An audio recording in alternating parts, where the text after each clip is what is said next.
Et Lévi-Strauss, avant sa mort, avait demandé à ses correspondants de recenser les différentes formes de famille sur Terre.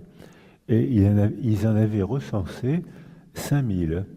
C'est-à-dire qu'il y a sur Terre actuellement à peu près 5000 formes de familles différentes qui sont toutes traditionnelles. Et quelle que soit la forme, c'est traditionnel. Par exemple, dans beaucoup de cultures africaines, le père, c'est pas l'amant. Le père, c'est le frère de la mère, et c'est celui qui est désigné par la société pour être responsable de l'enfant, pour s'en occuper et s'y attacher. Et il y a même des cultures africaines, et en France, à Martinique, c'est pas loin de ça, où c'est un équipage d'hommes qui fait fonction de père. C'est-à-dire, c'est plusieurs hommes qui se répartissent. Toi, tu t'occuperas de l'école, toi, tu t'occuperas du sport, toi, tu t'occuperas de la loi, toi, tu t'occuperas de la transgression de la loi pour pas prendre la loi trop au sérieux.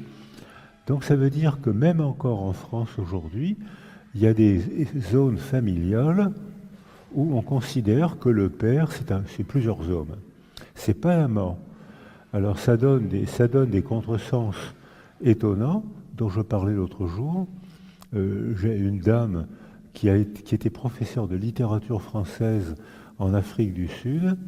Il y a le changement de régime, la fin de l'apartheid et le changement de régime, et les retraites ne sont plus payées. Donc elle ne peut plus vivre en Afrique du Sud, et elle vient vivre chez sa fille à Toulon. Et elle me rend visite de temps en temps. Et elle me raconte qu'un jour, une de ses servantes, parce que avant l'apartheid, les servants noirs étaient bon marché, et donc elle avait, malgré un salaire de professeur d'université, elle avait beaucoup de servants. Et une de ses servantes lui dit, Madame, mon frère est le père de mes 4 enfants, et il ne me donne plus d'argent. Et cette dame qui est bien élevée dit, comment ça, votre frère est le père de vos 4 enfants? Oui, madame, mais je vais le voir, il faut faire quelque chose. Et alors, la servante et son frère arrivent.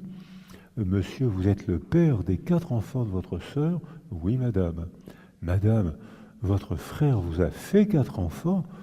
Et à ce moment-là, les 2 serviteurs sursautent et disent, mais madame, pour qui vous nous prenez? Mon frère est le père de mes 4 enfants, mais il n'a jamais été mon amant. Donc ça veut dire que dans une culture qui désigne le père comme étant le frère de la mère, et qui est responsable des enfants, c'est lui qui fait fonction de père, alors qu'il n'a jamais été l'amant de cette dame. Et il y a plein de cultures africaines, tahitiennes, françaises, où c'est un peu comme ça, même dans les cultures du Maghreb, l'oncle, celui que nous on appellerait l'oncle maternel, a encore aujourd'hui un grand pouvoir sur le développement des enfants. Donc ce qu'on appelle famille, il y a 5000 formes de famille traditionnelles que les gens éprouvent réellement comme la tradition. Ça doit être comme ça. C'est bien comme ça. Et puis surtout, on voit apparaître un phénomène inacceptable, c'est le suicide de jeunes mères avec des bébés de quelques mois, parce qu'elles sont seules. Avant, quand une femme mettait au monde un enfant, elle était fêtée et entourée. Maintenant, quand une femme met au monde un enfant, elle est isolée.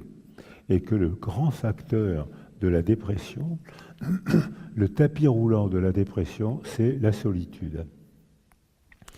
Alors on a fait une enquête pour savoir ce que souhaitaient les femmes quand ils venaient tout juste d'être mères. 57% voudraient rester avec l'enfant.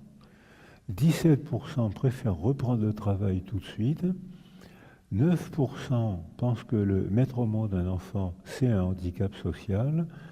Et 60% aimeraient retourner progressivement au travail de façon à ce qu'elles puissent s'occuper du bébé et progressivement se resocialiser. Et je pense que ce pourcentage indique une forme de sagesse. Ça veut dire je veux bien que mon corps soit féminin donc porte des enfants, mais je ne veux pas sacrifier ma personnalité, puisque j'appartiens à la première ou deuxième génération humaine en Occident aujourd'hui, où une femme peut tenter de l'aventure de la personne, alors qu'aujourd'hui encore, dans d'autres cultures, les femmes n'ont pas cette possibilité, pour des raisons historiques, pour des raisons de croyance, etc. Donc ça veut dire que ces décisions-là, s'occuper d'un enfant et retenter l'aventure sociale, c'est sûrement une forme de sagesse, à condition que le mari, le conjoint, le deuxième parent participe à cette aventure et à condition que la loi protège les femmes dans leur travail, parce que sinon c'est un grave handicap, une grave injustice sociale. Donc les gouvernements se font tirer l'oreille, mais il y a quand même des progrès, peut-être insuffisants, mais à la commission des 1000 jours, on a déjà provoqué des progrès, c'est-à-dire que les femmes sont entourées. On demande de créer la maison des 1000 jours pour que les femmes jeunes mères soient jamais laissées seules, qu'elles puissent aller dans un endroit où les parents non professionnels se donnent des conseils, papotent, on se donne des conseils pour la nourriture, pour les langes, pour le sommeil. Et si on dépiste des gens non professionnels, dépistent quelque chose, ils ne font pas le diagnostic, mais ils voient que quelque chose ne va pas. Par exemple, ils voient que le bébé ne soutient pas le regard, alors que les autres bébés regardent intensément. Les parents voient que certains bébés s'ajustent mal sur le corps de leur mère, alors que d'autres bébés sont légers, ils paraissent légers, alors qu'un enfant qui va être autiste est un enfant, les mères disent, il est lourd. Je comprends pas, il est lourd parce qu'il ne se moule pas sur le corps de leur mère, alors qu'un enfant qui va parler se moule sur le corps quand elle le prend dans les bras. L'enfant se moule sur le corps de la mère, et la mère dit, je ne comprends pas pourquoi, mais ses frères et sœurs me paraissaient légers, et celui-là me paraît très lourd, et celui-là, souvent, devient autiste. J'ai eu l'occasion de travailler au Qatar. Et au Qatar, je ne soupçonnais pas qu'on pouvait être aussi riche. Et il n'y a plus de père. C'est l'État qui fait la fonction de père. C'est l'État qui donne de l'argent aux mères. Donc les mères gardent un privilège affectif, puisque c'est elles qui portent les enfants et c'est elles qui s'en occupent dans les petites années. Elles ont le pouvoir affectif, le privilège. Et les hommes n'ont plus aucune fonction, ni aucun pouvoir. C'est l'État qui fait la fonction de père, qui assure le minimum vital aux mères en leur versant une mensualité, et les hommes se retrouvent entre eux avec le football, les courses d'aigles, les courses de chevaux, les courses de chameaux. Ils n'ont rien à faire et ils n'ont aucune autorité dans leur famille. Alors ils se servent de l'islam pour chercher à récupérer un peu d'autorité dans leur famille. Ils deviennent violents, puisqu'ils n'ont plus de fonction dans leur famille, ils ne sont pas aimés. Les enfants n'acceptent pas l'autorité des pères, ils ne sont jamais là. Donc, donc les hommes deviennent violents et se servent souvent de l'islam pour battre leurs enfants au nom de l'islam, ce que l'islam ne demande pas. Mais ce que ces hommes font, croyant, parce qu'ils sont malheureux, ils sont chassés de leur propre famille, et ça fait une dysfonction familiale. Donc on voit à quel point, et surtout ce que j'ai vu, c'est que les enfants, on parlait d'autorité tout à l'heure, les enfants n'ayant plus aucune autorité, ont l'autorité des femmes à l'école et l'autorité l'autorité de l'argent. Par exemple, j'assiste à la sortie de l'école, dans une très belle école du Qatar, avec des fleurs magnifiques, et j'étais avec une interprète, les enfants sortent, et l'interprète me dit, regardez, les enfants sortent, et hop, je vois 25 cartables qui volent en l'air. Et derrière, il y avait des nannies philippines qui venaient s'occuper, qui avaient abandonné leurs propres enfants dans leur propre pays pour venir gagner un peu d'argent en s'occupant des enfants qataris. Et ces femmes sont malheureuses, elles gagnent leur vie comme ça, et les enfants les appellent slaves. esclaves. C'est-à-dire que ces femmes sont malheureuses, n'aiment pas les enfants dont elles s'occupent, les pères n'ont plus aucune fonction dans la famille, les mères ont gardé un petit privilège affectif, et on voit que ces garçons, plus que ces filles, aiment la violence et deviennent de plus en plus violents dans un pays follement, incroyablement riche.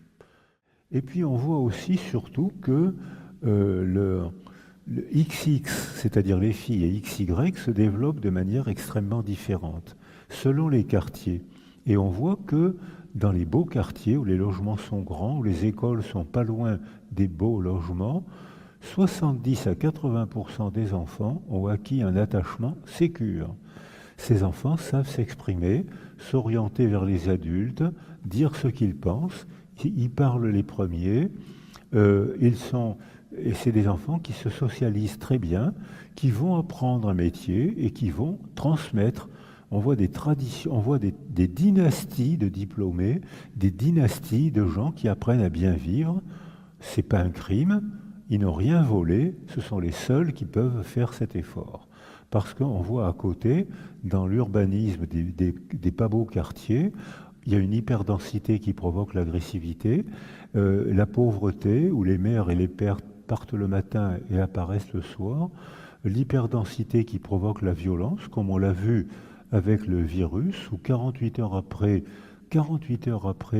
la violence conjugale est submergée le 119, c'est-à-dire que les gens ne se supportaient plus, et on voit que dans ces quartiers pauvres, 40% des enfants acquièrent un attachement sécure.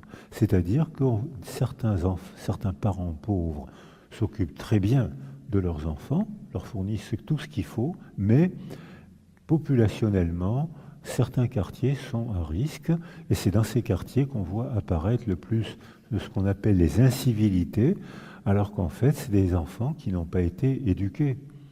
Et on sait ce qu'il faut faire. On l'a fait en France avec l'école maternelle à 3 ans.